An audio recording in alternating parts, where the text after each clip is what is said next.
నమస్తే, welcome to our channel. నేను Priyanka Rao. Bhogapuram airport ఇప్పుడు దీని చుట్టూ కూడా కథ నడుస్తుంది. ఎందుకంటే క్రెడిట్ ఎవరికి దక్కాలి? చంద్రబాబు నాయుడు గారేమో ఇది మాకు దక్కాలి అంటారు. జగన్మోహన్ రెడ్డి గారేమో లేదు లేదు ఇది నాకు దక్కాలి, నేను స్టార్ట్ చేశాను దీన్ని అంటున్నారు. మరొక మాట కూడా అంటున్నారు జగన్మోహన్ రెడ్డి గారు, విశాఖపట్నం డెవలప్మెంట్ కిందే ఇది వచ్చింది అని చెప్పేసి, ఇది తీసుకొచ్చింది నేనే అని చెప్పేసి ఆయన అంటున్నారు. అయితే అసలు ఈ క్రెడిట్ ఎవరికి దక్కాలి, అలానే ఏం జరిగింది అనే దాని మీద ఒక సీనియర్ ఐఏఎస్ ఆఫీసర్ ఒక స్టేట్మెంట్ ఇచ్చారు. మరి ఆ స్టేట్మెంట్ ఏంటి, ఎవరు ఆ ఐఏఎస్ ఆఫీసర్ అనేది ఈ వీడియోలో తెలుసుకుందాం. దేని గురించి మనతో మాట్లాడడానికి సీనియర్ జర్నలిస్ట్ సిఎస్ రావు గారు ఉన్నారు, ఆయన అడిగి తెలుసుకుందాం. నమస్కారం సార్. అంటే లాస్ట్ 2 days నుండి చూస్తే సోషల్ మీడియా అంతా కూడా క్రెడిట్ గోస్ టు అని ఒక పక్క చంద్రబాబు నాయుడు గారు ఉంటున్నారు, ఒక పక్క జగన్ గారు ఉంటున్నారు. ఇదంతా పక్కన పెడితే ఈ వారికి ఒక క్లారిటీ ఇచ్చే ప్రయత్నం సీనియర్ ఐఏఎస్ ఆఫీసర్ చేశారు. ఇప్పుడు క్వశ్చన్ మార్క్ ఏంటి అంటే ఆయన ఎవరు, ఆయన ఏం చెప్పారు అనేది.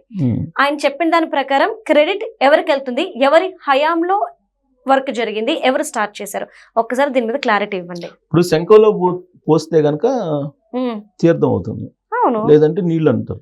ఆ నీళ్ళనే శంఖంలో పోస్తే దాన్నే తీర్థం అంటారు. అలానే రాజకీయ పార్టీలు ఒకదానిపైన ఇంకోటి ఆరోపణలు చేసుకొని ప్రత్యారోపణలు చేసుకుంటున్నటువంటి క్రమంలో ఎవరి వాదన వాళ్ళు వినిపిస్తారు. అవును, కానీ ఎడ్యుకేషన్ సిస్టంలో ఉన్నటువంటి ఐఏఎస్లు బయటకు వచ్చి మాట్లాడినప్పుడు దాన్ని విశ్వసించాల్సింది ఎవరైనా. ఎందుకంటే ఆన్ రికార్డ్ చెప్తారు వాళ్ళు. ఆన్ రికార్డ్ చెప్పకపోతే వాళ్ళకే ఇబ్బంది. సో కాబట్టి ఆన్ రికార్డ్ వాళ్ళు చెప్తారు. ఇప్పుడు సీనియర్ ఐఏఎస్ అధికారి కృష్ణబాబు గారు ఉన్నారు. కృష్ణబాబు గారు గత గవర్నమెంట్లో ఆయన వైద్య ఆరోగ్య శాఖ ప్రిన్సిపల్ సెక్రటరీగా పనిచేశారు. ఇప్పుడు ఈ గవర్నమెంట్లో ప్రజెంట్ ఆయన రోడ్ అండ్ భవనాలకు సంబంధించినటువంటి సెక్రటరీగా ఉన్నారు, ఆయన ప్రిన్సిపల్ సెక్రటరీగా.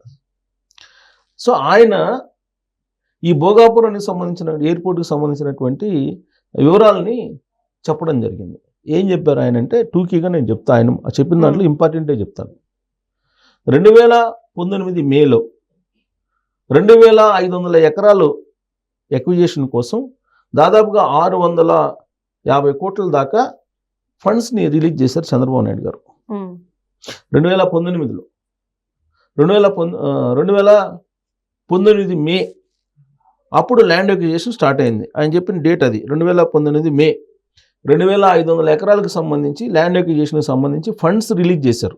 అంటే ల్యాండ్ ఎక్విజిషన్ జరిగింది 2016 నుంచి 2017 నుంచి ఇది ప్రాసెస్ 1 to 1 జరుగుతూ ఉన్నాయి. అయితే ఈ ల్యాండ్ ఎక్విజిషన్ చేసినందుకు 2500 ఎకరాల ల్యాండ్ ఎక్విజిషన్ చేసినందుకు చంద్రబాబు నాయుడు గారి హయాంలో 2019 మే అంటే ఆయన అధికారం నుంచి దిగిపోయేటువంటి చివరి రోజుల్లో 670 కోట్లు విడుదల చేశారు. ఇది కృష్ణబాబు గారు చెప్పినటువంటి మాట ఇవాళ న్యూస్లో కూడా వచ్చింది.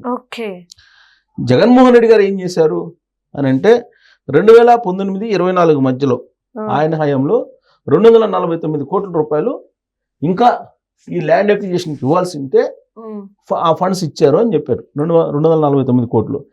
ఈ రోల్ మాత్రమే జగన్మోహన్ రెడ్డి గారిది. అంతకు మించిన రోలు జగన్మోహన్ రెడ్డి గారిది లేదు. ఇంకేదన్నా ఉందంటే 2023లో రెండోసారి శంకుస్థాపన చేశారు జగన్మోహన్ రెడ్డి గారు.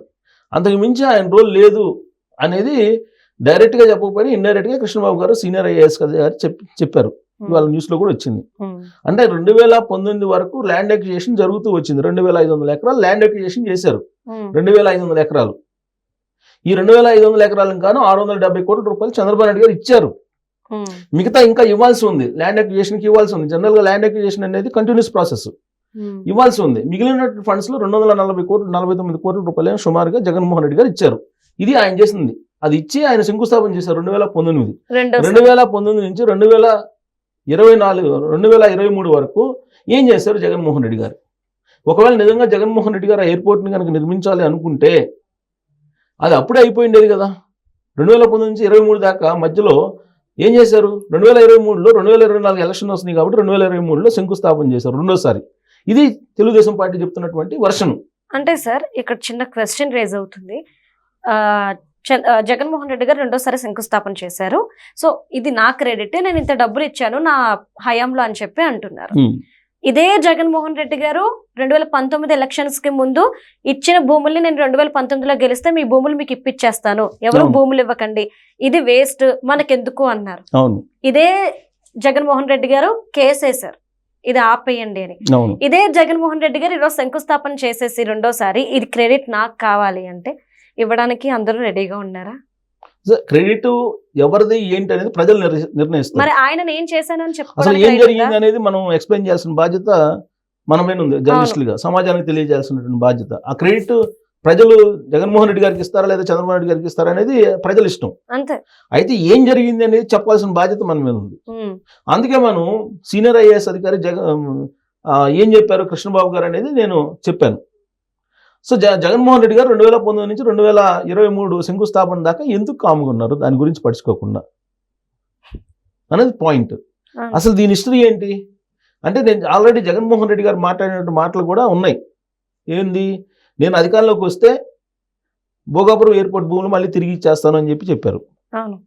ఇది ఆన్ రికార్డ్ ఉంది. అలాగే కోర్టుకి వేద్దాము అని చెప్పారు. ఇంకో మాట కూడా చెప్పారు, అధికారంలో రాగానే మీ భూములు మీకు తిరిగి ఇచ్చేస్తానని చెప్పారు. తిరిగి కూడా ఇచ్చారు 500 ఎకరాలు. మిగతాది 500 ఎకరాలు వాళ్ళకి ఇవ్వలేదు, కానీ 500 ఎకరాలు తిరిగి తీసుకున్నారు గవర్నమెంట్కి. దాన్ని ఎవరికి ఇచ్చారు ఏంటి అనేది మళ్ళీ వైఎస్ఆర్ కాంగ్రెస్ పార్టీ సంబంధించిన ఒక నేతకి ఇచ్చారు అనేది కూడా న్యూస్ వచ్చింది. 500 ఎకరాలు వెనక్కి తీసుకొని. సో ఇప్పుడు భోగాపురం ఎయిర్పోర్ట్ గురించి ఆయన అన్న మాటలు ఏంటి, ఎర్రబస్సు కూడా రానటువంటి భోగాపురానికి విమానం ఎందుకు అని అడిగారు ఆయన. అడిగారు కదా. సో ఎందుకు అని అంటే దీనికి కూడా ఎక్స్ప్లెనేషన్ మనం చెప్పాలి, ప్రజలకు అర్థమయ్యేటట్టు చెప్పాలి. ఎందుకు నిజంగానే అనుకుంటారు 45 కిలోమీటర్ల దూరంలో విశాఖపట్నం ఇంటర్నేషనల్ ఎయిర్పోర్ట్ ఉంటే భోగాపురంలో ఇంటర్నేషనల్ ఎయిర్పోర్ట్ ఎందుకు అనేటువంటి ప్రశ్న కూడా వస్తుంది. ఎందుకనంటే అక్కడ నేవీ ఉంది, విశాఖపట్నంలో నేవీ ఉంది. అక్కడ కొన్ని రిస్ట్రిక్షన్స్ పెడుతున్నారు. ఆ రిస్ట్రిక్షన్స్ నడుమ ఎయిర్లైన్స్ వాళ్ళు అంటే ఎయిర్లైన్స్ కంపెనీలు అన్నీ రావట్లేదు. ఆ రిస్ట్రిక్షన్స్ తోటికి ఇంటరప్షన్ వస్తుంది. ఎయిర్లైన్స్ అంటే ప్రైవేట్ వాళ్ళే కదా, ఎయిర్లైన్ కంపెనీ అంటే ప్రైవేట్ వాళ్ళే, వాళ్ళకు ఉండేటువంటి స్వేచ్ఛ వాళ్ళకు ఉండాలి బిజినెస్ చేసుకోవాలంటే. ఆ స్వేచ్ఛ అక్కడ లేదు. తూర్పు నావికాదళం ఉంది అక్కడ. తూర్పు నావికాదళం కొన్ని రిస్ట్రిక్షన్స్ పెడుతుంది. ఎందుకంటే సీక్రెట్ కొన్ని బయటకు పోతాయి అనేది నిఘా ఉంటుంది, రకరకాల నిఘా ఉంటుంది. ఈ పరిణామాల నడుమ ఎయిర్లైన్స్ రావట్లే అక్కడికి. అందుకు ఆ రిస్ట్రిక్షన్స్ నుంచి ఆ తూర్పు నౌకాదళానికి ప్రాధాన్యత ఇస్తూ ఇంటర్నేషనల్ ఎయిర్పోర్ట్గా వైజాగ్ ఉన్నప్పటికీ కూడా భోగాపురం ఎయిర్పోర్ట్ని నిర్మించాలని చెప్పి చంద్రబాబు గారు అనుకున్నారు. ఎప్పుడు అనుకున్నారు ఆయన? 2014లో ఆయన తొలిసారి విడిపోయిన ఆంధ్రప్రదేశ్ ముఖ్యమంత్రి అయిన తర్వాత అనుకున్నారు. అనుకుని ఏం చేశారు, 2016 అక్టోబర్లో దీనికి సంబంధించినట్టు అప్రూవల్స్ తీసుకొచ్చారు. ఎప్పుడు? 2016 అక్టోబర్లో. 2017 ఆగస్టులో ఎన్విరాన్మెంట్ క్లియరెన్స్ తీసుకొచ్చారు. 2017 ఆగస్టులో. 2018లో ల్యాండ్ అక్విజిషన్ స్టార్ట్ చేశారు. 2019 ఫిబ్రవరిలో ల్యాండ్ అక్విజిషన్ దాదాపుగా పూర్తయింది. 2019 ఫిబ్రవరిలో జిఎంఆర్ కంపెనీని సెలెక్ట్ చేసి ఆ కంపెనీకి బిడ్డింగ్ ద్వారా ఇచ్చారు ఈ కంపెనీని 2019 ఫిబ్రవరిలో. మరి ఎవరున్నారు ఇప్పుడు? 2016 నుంచి 2019 ఫిబ్రవరి వరకు జిఎంఆర్ కి బిడ్డింగ్ రూపంలో ఎయిర్పోర్ట్ నిర్మాణాన్ని ఇచ్చేంత వరకు ఎవరున్నారు? చంద్రబాబు నాయుడు గారు ఉన్నారని అందరికీ తెలుసు. సో కాబట్టి ఎయిర్పోర్ట్ కి కావాల్సిన ప్రతిదీ సమకూర్చి పెట్టింది 2017 నుంచి ఎవరు? చంద్రబాబు గారు. తర్వాత ఈ ప్రాజెక్ట్కి ఎన్జిటికి ప్రాజెక్ట్కి వ్యతిరేకంగా కంప్లైంట్ చేశారు వీళ్ళు. నేషనల్ గ్రీన్ ట్రిబ్యునల్కి కంప్లైంట్ చేశారు. ఎవరు? జగన్మోహన్ రెడ్డి గారు పార్టీకి సంబంధించినటువంటి వాళ్ళు. సో వీళ్ళందరూ ఇవన్నీ అధిగమించి చంద్రబాబు నాయుడు గారు ఈ భోగాపురం ఎయిర్పోర్ట్ని తీసుకొచ్చారు. 2015-19 మధ్యలో అప్పుడు చంద్రబాబు నాయుడు గారు అధికారంలో ఉన్నారు. అప్పుడు కేసులు వేయించింది ఎవరు? రైతుల చేత జగన్ గారు. తర్వాత 2021లో సుప్రీంకోర్టు తీర్పు తర్వాత సుప్రీంకోర్టు తీర్పు ఇచ్చింది 2021లో. మొత్తం అన్ని వాదనలు విన్న తర్వాత అప్పుడు పనులు మొదలు పెట్టారు. ఎవరు? పనులు మొదలు పెట్టాల్సిన పరిస్థితి వచ్చింది సుప్రీంకోర్టు ఆదేశిస్తే. తప్పక 2023లో శంకుస్థాపన చేశారు. శంకుస్థాపన చేయకపోతే ముట్టికాయలు వేస్తుంది సుప్రీంకోర్టు అని. మరి ఇప్పుడు క్రెడిట్ చంద్రబాబు నాయుడు గారికి ఇవ్వాలా జగన్మోహన్ రెడ్డి గారికి ఇవ్వాలా అనేది ప్రజలు తెలుసుకుంటారు. అంతే ఒకటి. వాళ్ళకే. రెండు ఏంటంటే చంద్రబాబు నాయుడు గారు ఎంతో దూరదృష్టితోటి దీన్ని ఏర్పాటు చేశారంటే కేవలం అదేదో ఎయిర్పోర్ట్, భోగాపురం ఎయిర్పోర్టు అదేదో విమానాలు దిగటానికి మాత్రమే కాదు. అక్కడ విమానాలకు సంబంధించినటువంటి సర్వీస్ సెంటర్ పెట్టాలనుకున్నారు. అవును సార్. విమానాల నిర్వహణకు సంబంధించినటువంటి ఏర్పాట్లు చేయాలనుకున్నారు. అవును. చాలా పెద్ద ప్లాన్ చేశారు. ఏషియాలోనే ఎక్కడా లేని విధంగా అక్కడ సర్వీస్ సెంటర్ పెట్టాలి విమానాలది అవును. అని చెప్పి అనుకున్నారు. ఇప్పుడు యూనివర్సిటీ, ఇప్పుడు యూనివర్సిటీ, ఏవియేషన్ యూనివర్సిటీ. అవును. ఏవియేషన్ యూనివర్సిటీ ఎవరు తీసుకొచ్చి 1000 కోట్ల రూపాయల విలువైనటువంటి భూముల్ని ఉచితంగా ఇచ్చారు.